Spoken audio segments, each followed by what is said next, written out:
Good morning students, आपका हमारे lecture में स्वागत है। हम कक्षा 10वीं के लिए हिंदी का सैंपल पेपर सॉल्यूशन जिसका कोर्स है ए एंड जिसका कोड है 002, सेशन है 21-22, इस सैंपल पेपर का सॉल्यूशन हम कर रहे हैं। इस प्रश्न पत्र में 3 खंड हैं, कै, ख और गै। कै खंड हम ऑलरेडी अपलोड कर चुके हैं और इस लेक्चर में हम खंड ख और खंड ग को डिस्कस करेंगे। सो स्टार्ट करते हैं खंड ख और खंड ग। खंड क में हमने काव्यांश और गद्यांश को देखा था और ये है खंड ख। ये व्यवहारिक व्याकरण के ऊपर आधारित है। खंड ख व्यवहारिक व्याकरण पर आधारित है और ये प्रश्न संख्या है 3। अब देखते हैं हम खंड ख को। निर्देशानुसार किन्हीं 4 प्रश्नों के उत्तर लिखिए। तो इस 3 प्रश्न संख्या में आपसे कुल 5 प्रश्न पूछे जाएंगे और इसमें से आपने कोई भी 4 प्रश्न हल करने हैं। आपका पहला प्रश्न है, बादल गिराए और वर्षा होने लगी। रचना के आधार पर वाक्य भेद है। अब इनमें से ये कौन सा वाक्य है? बादल गिराए और वर्षा होने लगी, एक तो ये वाक्य और एक ये वाक्य। 2 वाक्यों को जहां जोड़ा जाता है उसको संयुक्त वाक्य बोलते हैं। सरल वाक्य जो सिंपल वाक्य होता है, मिश्र वाक्य में एक वाक्य पहला वाक्य दूसरे वाक्य पर डिपेंड होता है और साधारण वाक्य भी सिंपल होता है। तो ये संयुक्त वाक्य है जो 2 वाक्य को जोड़ रहा है। अब अगला प्रश्न है, निम्नलिखित में से मिश्र वाक्य है। मिश्र वाक्य, अवनी आई और पढ़ने बैठ गई। बच्चे दूध पीकर सो गए। अध्यापक के सामने सब शांत रहते हैं। जो झूठ बोलते हैं उन पर विश्वास मत करो। तो मिश्र वाक्य वो होते हैं जिसमें पहला वाक्य दूसरे वाक्य पर डिपेंड रहता है। अभी हम सभी को देखें, अवनी आई और पढ़ने बैठ गई। तो यहाँ पे एक वाक्य ये, अवनी आई पढ़ने बैठ गई। अब इन 2 वाक्यों को जोड़ा जाता है जिससे उसको संयुक्त वाक्य कहते हैं। तो जिस भी वर्ड से, जिस अक्षर से, जिन शब्दों से 2 वाक्य को जोड़ा जाए उनको संयुक्त वाक्य बोलते हैं। और बच्चे दूध पीकर सो गए, सिंपल वाक्य। अध्यापक के सामने सब शांत रहते हैं, ये भी सिंपल वाक्य है, सरल वाक्य है।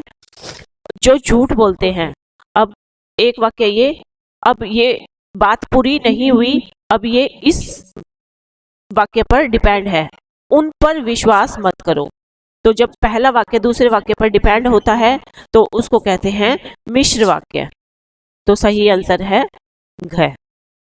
अगला प्रश्न है, आनंद 4 दिन गांव में रहा, वह सबका प्रिय हो गया। इस वाक्य का संयुक्त वाक्य में रूपांतरण करो। तो संयुक्त वाक्य जिसमें 2 वाक्यों को जोड़ा जाता है किसी शब्द की हेल्प से।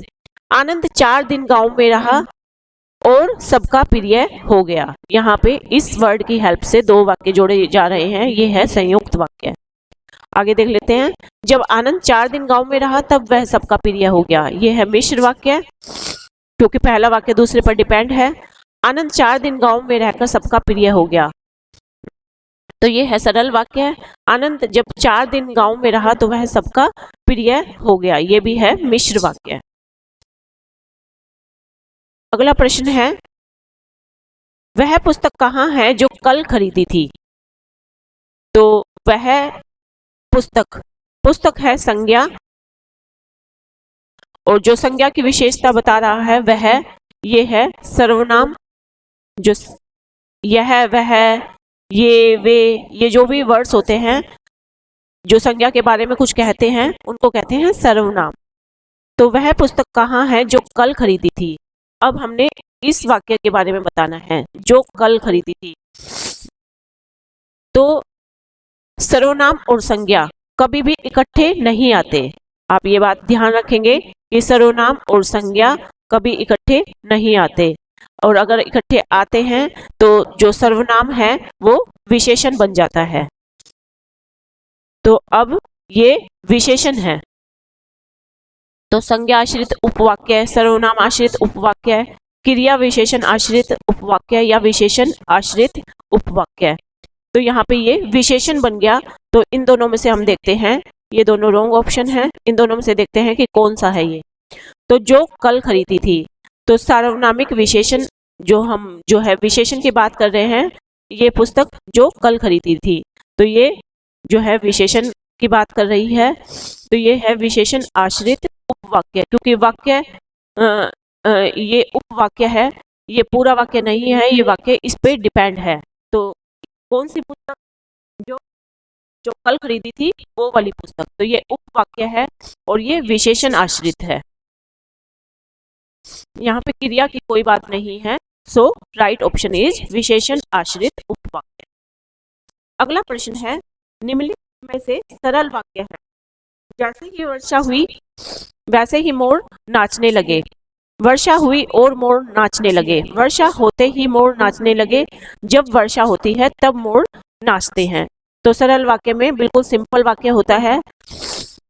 जैसे यहाँ पे जैसे वैसे ये उपयोग हुआ है, तो ये मिश्र वाक्य है। इसमें पहला वाक्य दूसरे पर डिपेंड है। और वर्षा हुई और मोर नाचने लगे, ये संयुक्त वाक्य है। और वर्षा होते ही मोर नाचने लगे, ये सरल वाक्य है। जब वर्षा होती है तब मोर नाचते हैं, ये भी जो है मिश्र वाक्य है। अब आते हैं हम अगले प्रश्न पर, और हमारा अगला प्रश्न है प्रश्न संख्या 4। निर्देशानुसार किसी 4 प्रश्नों के उत्तर दीजिए। इसमें भी आपसे कुल 5 प्रश्न पूछे जाएंगे और इनमें से आपको कोई भी 4 प्रश्नों का उत्तर देना है। पहला प्रश्न है, निम्नलिखित वाक्य का वाच्य लिखिए। तो पर्यटकों द्वारा तीर्थ यात्रा की जाएगी। तो जहां भी द्वारा यूज होता है वो होता है क्रमवाच्य, क्योंकि क्रमवाच्य में द्वारा जो है वर्ड यूज किया जाता है। अगला प्रश्न है, हालदार साहब ने पान खाया। उपयुक्त वाक्य को क्रमवाच्य में बदलिए। तो क्रमवाच्य में द्वारा वर्ड यूज होता है। तो यहाँ पे सही आंसर है कि हालदार साहब ने पान खाया। हालदार साहब द्वारा पान खाया जाता है। हालदार साहब से पान नहीं खाया जाता। हालदार साहब पान खा रहे हैं। हालदार साहब द्वारा पान खाया गया। तो इसमें से ये दोनों रॉन्ग है। अब देखते हैं इनमें से।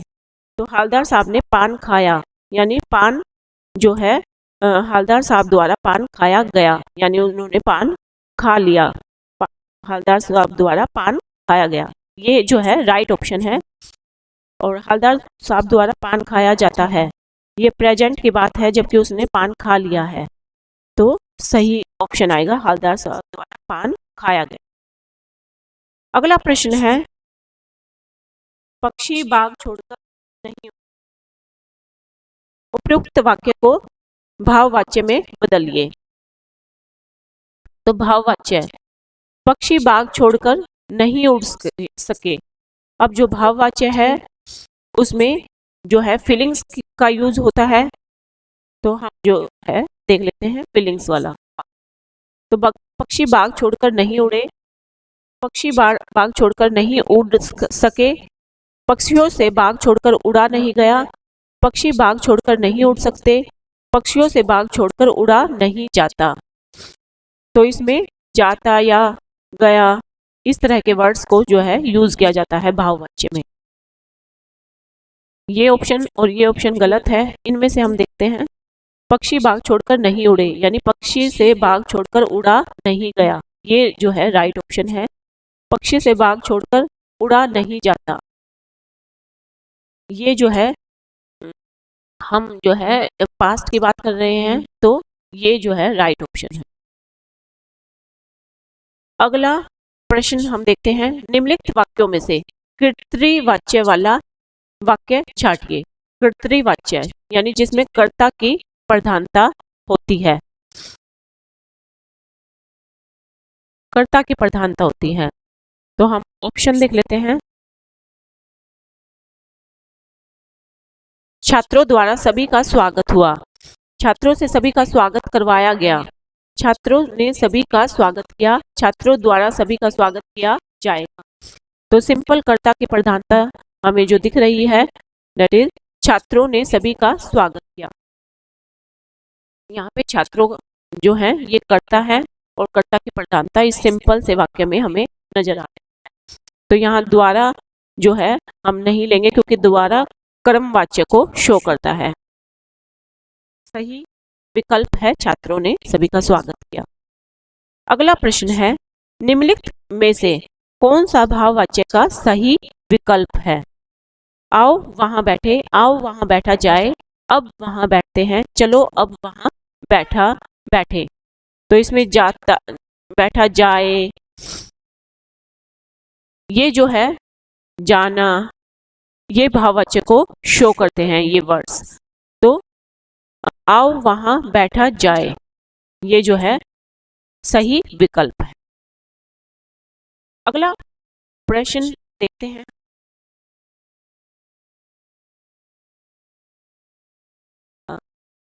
ये है प्रश्न संख्या 5 और इसमें भी आपसे 5 क्वेश्चन पूछे जाएंगे जिसमें से आपको कोई भी 4 प्रश्न हल करने हैं। अब हम देखते हैं प्रश्न संख्या 5 के क्वेश्चंस। प्रश्न हम कल दिल्ली जा रहे हैं। रेखांकित पद का परिचय है। तो दिल्ली के बारे में ये पूछ रहे हैं कि ये कैसी संज्ञा है। तो दिल्ली किसी नाम को शो कर रही है तो ये व्यक्तिवाचक संज्ञा है। तो जातिवाचक ये हम जो है यहाँ रोंग कर देते हैं। तो व्यक्तिवाचक संज्ञा है क्योंकि किसी नाम को शो कर रही है। ये किसी शहर का किसी जैसे जो भी किसी व्यक्ति का नाम या शहर का नाम होता है तो उसको व्यक्तिवाचक संज्ञा कहते हैं। तो ये व्यक्तिवाचक संज्ञा है और ये एक वचन है और ये पुल्लिंग है और ये अधिकरण कारक है या कर्म कारक है। इनमें से हमने देखना है। तो कर्म कारक में द्वारा वर्ड्स यूज होते हैं जैसे और अधिकरण कारक में पर ये वर्ड्स यूज होते हैं जैसे कर्ता ने कर्म को। अब कर्म यहाँ पे जो है को इसकी बजाय को इस तरह के वर्ड्स यूज होते हैं। कर्ता ने कर्म को करण से संप्रदान के लिए अपादान से अधिकरण में पर अधिकरण के लिए में पर वर्ड यूज होता है। तो हम कल दिल्ली में जा रहे हैं इसका मतलब है तो दिस इज राइट ऑप्शन ये सही विकल्प है। ओके स्टूडेंट्स हम अगला प्रश्न देखते हैं। यह बालक बहुत मेधावी है। अब बालक है संज्ञा और बालक के बारे में जो बता रहा है ये है सर्वनाम।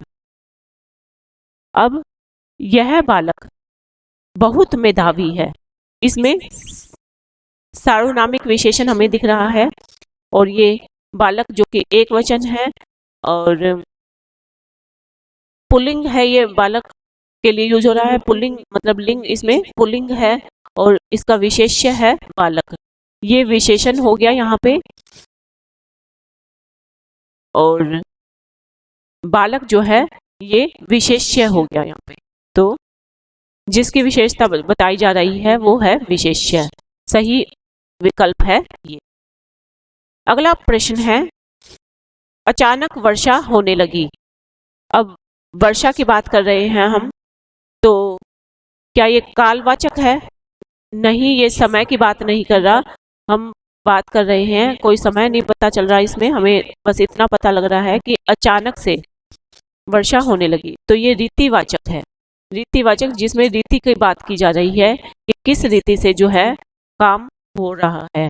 तो अचानक से वर्षा हो गई तो ये रीतिवाचक क्रिया विशेषण है और होने लगी ये क्या है? ये क्रिया की विशेषता है।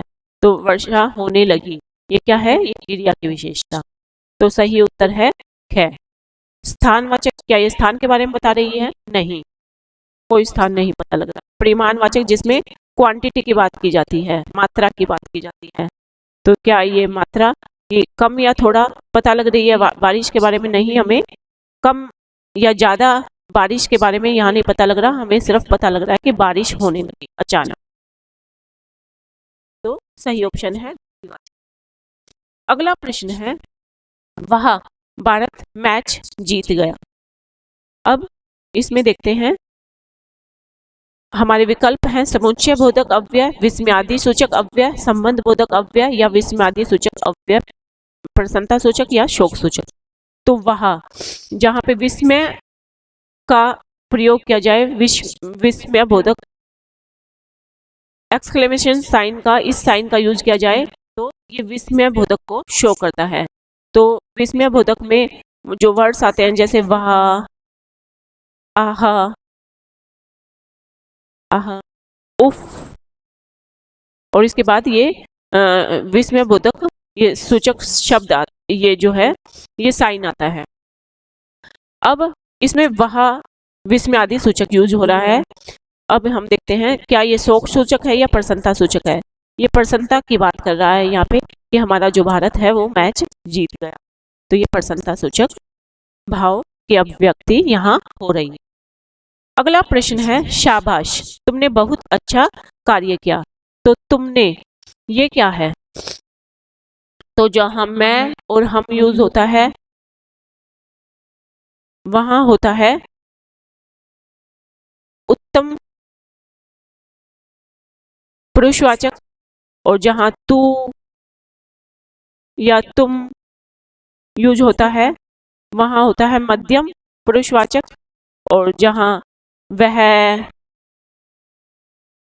वे, अन्य ये होता है या ये होता है अन्य पुरुषवाचक।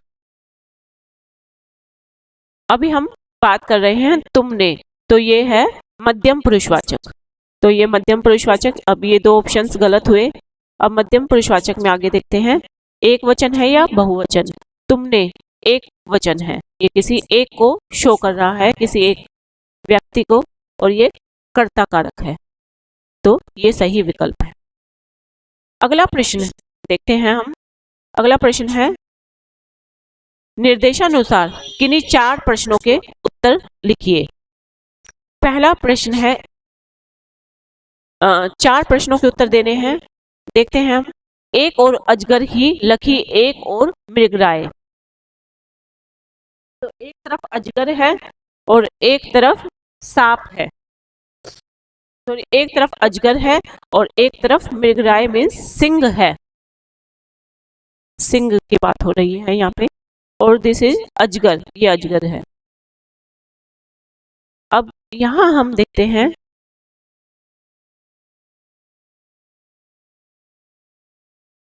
एक और अजगर है और एक और सिंह है। विकल्प बटोही बीच ही परियो मूर्छा खाए। तो उन दोनों के बीच में शिकारी डर के मारे बेहोश हो जाता है, बेहोश हो गया। उपयुक्त काव्य पंक्तियों में निहित रस है। अब वो डर के मारे बेहोश हो गया, तो डर यहाँ पे किस रस को शो कर रहा है?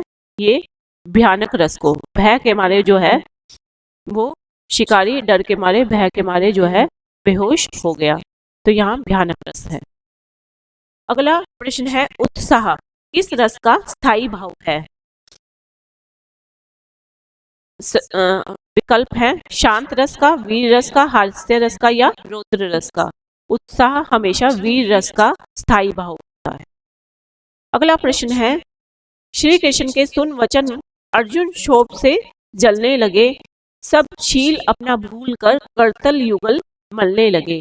संसार देखे अब हमारे शत्रु रण में मृत पड़े, करते हुए यह घोषणा वे हो गए उठकर खड़े। तो श्री कृष्ण के वचन सुन के अर्जुन जो है वो क्षोभ, क्षोभ होता है गुस्सा, यानी गुस्से से जलने लगे, क्रोध से जलने लगे। सब शील अपना भूल कर, वो अपने सारा जो शील स्वभाव है उसको भूलकर करतल युगल मलने लगे, यानी क्रोध में आ गए वो। अब उपयुक्त काव्य पंक्तियों में निहित रस है। कौन सा रस है? रौद्र रस।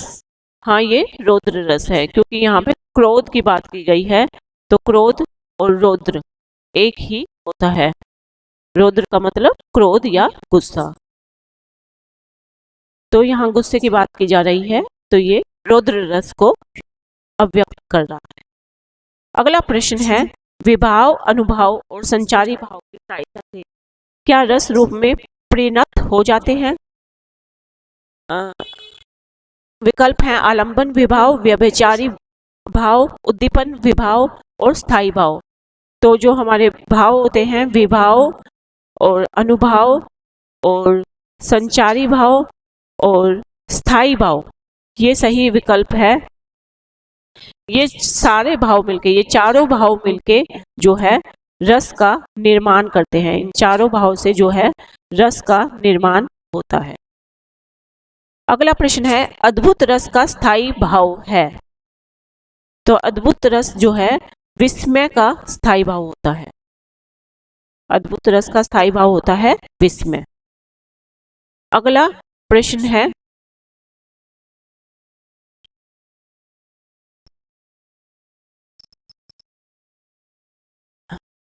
खंड ग। अब हम खंड ग पर आ गए हैं और प्रश्न संख्या है हमारी 7। इसमें गद्यांश पूछा गया है और इस गद्यांश को पढ़कर हमने प्रश्नों के सही विकल्प चुनकर लिखना है। 5 प्रश्न इसमें हमें से पूछे जाएंगे। तो गद्यांश है, नहीं साहब वो लंगड़ा क्या जाएगा फौज में, पागल है पागल, वो देखो वो आ रहा है, आप उसी से बात कर लो, फोटो वोटो छपवा दो उसका कहे।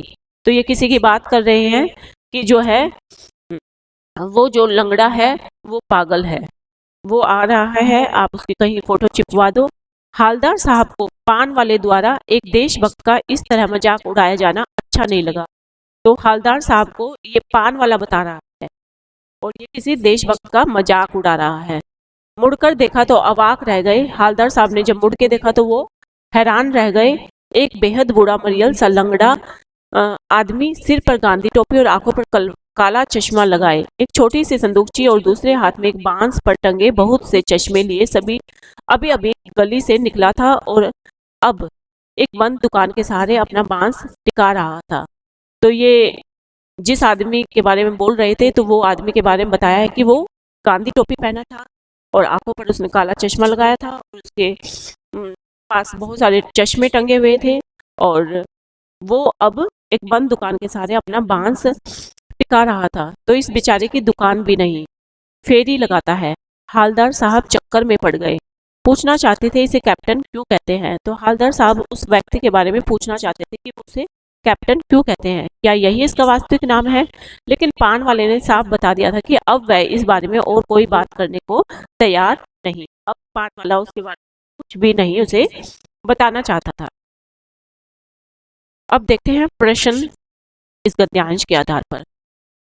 पहला प्रश्न है, प्रस्तुत गद्यांश में देशभक्त किसे कहा गया है। तो देशभक्त जिसकी बात हो रही थी वो है कैप्टन चश्मावाल। अगला प्रश्न है, पान वाले की कौन सी बात हालदार साहब को अच्छी नहीं लगी। तो जो पान वाला था उसकी कौन सी बात हालदार साहब को नहीं अच्छी लगी। ऑप्शंस हैं, विकल्प हैं, मूर्ति बनाने वाले का अपमान, हालदार साहब पर हंसना, मूर्तिकार के कार्य पर टिक्का टिप्पणी या एक देशभक्त का मजाक उड़ाना। पान वाले की देशभक्त का मजाक उड़ाने वाली बात हालदार साहब को अच्छी नहीं।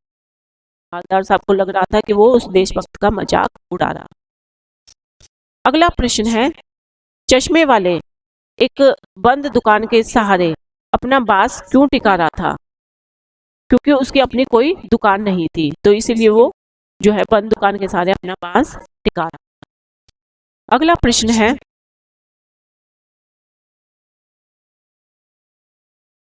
हालदार साहब पान वाले से कैप्टन चश्मे वाले के बारे में क्या पूछना चाहते हैं। वो पूछना चाहते थे कि इसे कैप्टन क्यों कहते हैं। अगला प्रश्न है, हालदार साहब किस कारण कैप्टन के बारे में और जानकारी प्राप्त नहीं कर सके। क्योंकि पान वाला जो है कैप्टन के बारे में उसने ज्यादा बताने से मना कर दिया। पान वाले ने इस बारे में बात करने से मना कर दिया। हाँ, ये सही विकल्प है। पान वाला कैप्टन के बारे में अधिक नहीं जानता था, हालदार साहब के पास समय की कमी थी या कैप्टन ने जानकारी देने से मना कर दिया। तो जो पान वाला था उसने इस बारे में ज्यादा बात करने से मना किया। अगला प्रश्न है प्रश्न संख्या 8। इसमें 2 प्रश्न पूछे जाएंगे आपसे। और पहला प्रश्न है, बेटे की मृत्यु के पश्चात बाल गोविंद भक्त का आखिरी निर्णय क्या था? उसका आखिरी निर्णय था पतोहू का पुनर्विवाह करवाना। जो उसके पोते की बहू थी उसकी दोबारा शादी कराना, क्योंकि उसकी जो उम्र थी वो कम थी। अगला प्रश्न है, लेखक राम वृक्ष बेनीपुरी जी बाल गोविंद भक्त की किस विशेषता पर अत्यधिक मुग्ध थे? तो वो कौन सी विशेषता पर बहुत जो है मुग्ध थे? उत्तर है मधुर गान पर। तो राम वृक्ष बेनीपुरी जी उसके गाने पर जो है बहुत मुग्ध थे। मुग्ध मतलब अट्रैक्टेड थे, आकर्षित थे। अगला प्रश्न है, निम्नलिखित काव्यांश को पढ़कर पूछे गए प्रश्नों के सही विकल्प चुनकर लिखिए। काव्यांश है, नाथ शंभु तनु भंज निहारा होई केऊ एक दास तुम्हारा आयुसु कहा कही इन मोही सुनी रिसाई बोले मुनि मोही सेवक को सो जो करे सेवकाई अरि करनी करी करई लड़ाई सुनहु राम जेहि शिव धनु तोरा सह सबाहु सम सो रिपु मोरा सो बिलगाऊ बिहाई समाज न तय मारे जेहि सबराज सुनि मुनि बचन लखन मुस्काने बोले परसुदाही अपमाने बहु धनु ही तोरी लड़िकाई कबू न असी रिस की नहीं गोसाई। अब इस काव्यांश के आधार पर हमने प्रश्नों का उत्तर देना है। और हमारी प्रश्न है, अभी आगे है ये काव्यांश, ये ही धनु पर ममता के ही हेतु सुनी रिसाई कह भृगुकुल केतु रे नृप बाल काल बस बोलत तो ही न संभार धनु ही समतिपुरारी धनु विदित सकल संसार। प्रश्न है, परशुराम के क्रोध को शांत करने के लिए राम ने उससे क्या कहा? तो राम ने परशुराम के क्रोध को शांत करने के लिए कहा था कि धनुष तोड़ने वाला आपका कोई सेवक होगा। स्वयंवर में जो धनुष तोड़ा गया वह किसका धनुष था? राजा जनक का, राम का, विष्णु जी का या परशुराम जी के आराध्य शिव जी का? तो वो धनुष था परशुराम जी के आराध्य शिव जी का। अगला प्रश्न है, शिव धनुष टूटने पर परशुराम क्रोधित क्यों हुए? क्योंकि जो परशुराम जी थे वो शिव भक्त थे और उन्हें शिव धनुष बहुत प्रिय था। ये सही विकल्प है। अगला प्रश्न है, भृगुकुल केतु किसे कहा गया है? तो भृगुकुल केतु कहा गया है परशुराम को। भृगुकुल केतु जो है परशुराम कहा। अगला प्रश्न है, भृगुकुल केतु मीन्स जो झंडा यानी पताका को अपने साथ रखते थे। अगला प्रश्न है, शिव धनुष तोड़ने वालों की तुलना परशुराम ने अपने किस शत्रु से की है? तो उसका शत्रु था सहसबाहु। इससे जो है तुलना की थी परशुराम ने। अगला प्रश्न देखते हैं, प्रश्न संख्या 10। आखिरी प्रश्न पे हम आ गए हैं और 2 प्रश्न इसमें पूछे जाएंगे। पहला प्रश्न है, गोपियों के अनुसार किसने राजनीति की शिक्षा प्राप्त कर ली है? तो गोपियों के अनुसार श्री कृष्ण ने राजनीति की शिक्षा प्राप्त कर ली है। अगला प्रश्न है, सूरदास के पद के आधार पर बताइए कि गोपियों ने व्यंग्य कसते हुए किसे भाग्यशाली कहा है? तो गोपियों ने व्यंग्य कसते हुए भाग्यशाली कहा है उद्धव को। ओके स्टूडेंट्स, ये था हमारा हिंदी का सैंपल पेपर का सॉल्यूशन। और अगर आपने हिंदी की अच्छे से प्रिपरेशन करनी है और आपने और भी इसी तरीके के सैंपल पेपर्स को सॉल्व करके जाना है ताकि आपके पेपर की तैयारी अच्छे से हो सके, तो आप इस चैनल को सब्सक्राइब कर दें और बेल बटन को प्रेस कर दें ताकि आपको जो है अगली वीडियोस का नोटिफिकेशंस भी मिल जाए। और आपको इसी तरह की और वीडियोस भी आपके लिए लाई जाएंगी। Okay students, have a nice day and thank you, bye bye and all the best for your exam. Okay students, bye bye.